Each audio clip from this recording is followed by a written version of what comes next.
did it not look like Austin Dillon was just tracking down on William Byron there late in the race, and all he had was one spot to give up, and he was coming, right? Oh, definitely. He was coming.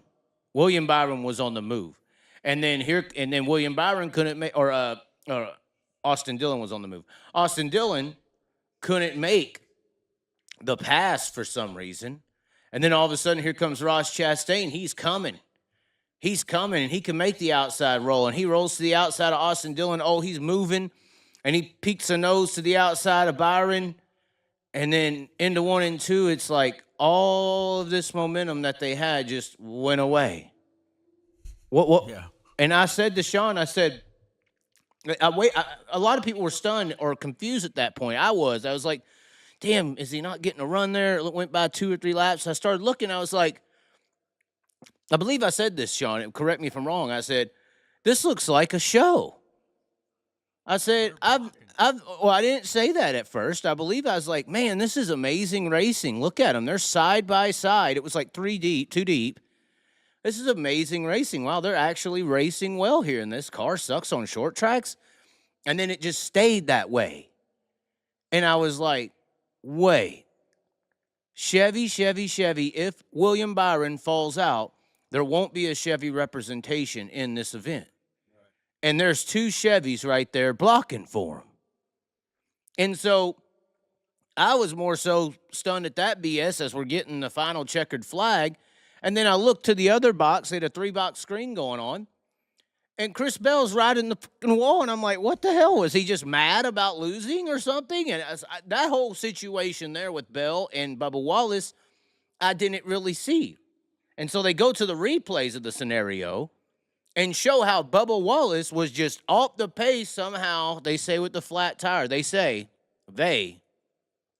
Off the pace with the flat tire.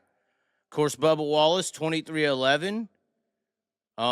As an organization, Christopher Bell, Joe Gibbs, 2311. And Joe Gibbs, obviously, partial owner Denny Hamlin is a Joe Gibbs driver.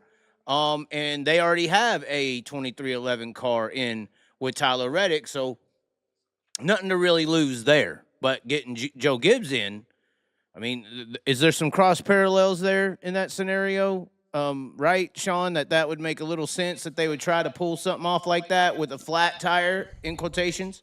Oh, yeah. I mean, I don't know. To me, it was more than obvious what was going on. Well, it was more obvious what was going on with the 1 and the 3 car. That was, oh, my God, obvious, in my opinion. It was, like, so obvious that the 1 and the 3 car were pulling some shenanigans there, literally blocking from the rest of the field. Brad Keselowski was the only non-Chevy, I believe, within striking distance, and they held the ground and made sure he couldn't get around. And they never challenged William Byron, who had fell back to them by what? He had like 2 seconds on him. The Bubba Wallace thing, do I believe that Bubba Wallace, obviously the car looked squiggly going around the track and all that. Do I believe that happened and he fell off the pace? And then as far as the wall ride is concerned, ladies and gentlemen, as far as that wall ride is concerned that happened, Bell throwing the slider, hitting the wall riding it, for the record, I don't agree. You feel differently about this, Sean, but I don't agree because I look at that as, and maybe this is how it needs to go forward, because it's like wall riding. Okay, so then what are you going to do about Darlington or Homestead or any of these tracks where, you get your Darlington scrape, and the way you get off the wall in those scenarios is you stay in the gas and whip the wheel. And it looked like that's what Bell did, but obviously he stayed in it and rolled around the top. So I think that going forward, and the reason I think Chris Bell was judged unfairly in that scenario is you got to treat this wall ride thing kind of like the yellow line at Daytona.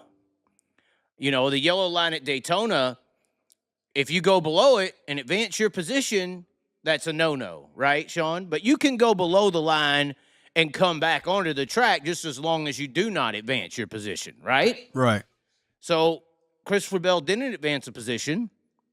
I don't even think he had a threat of losing a position. Bubba Wallace was out of the fray. The pass was made prior to him getting into the wall. So I don't understand that at all. But overall, the scenario here, what I am saying is You got here in NASCAR a visual evidence of who runs things, who actually runs things. The powerhouse teams, which most people would consider Gibbs for Toyota, Penske for Ford, Hendrick for Chevy, kind of having play on every, kind of having an Armstrong. Penske's innocent here. They just had a badass driver go through the field and win the race.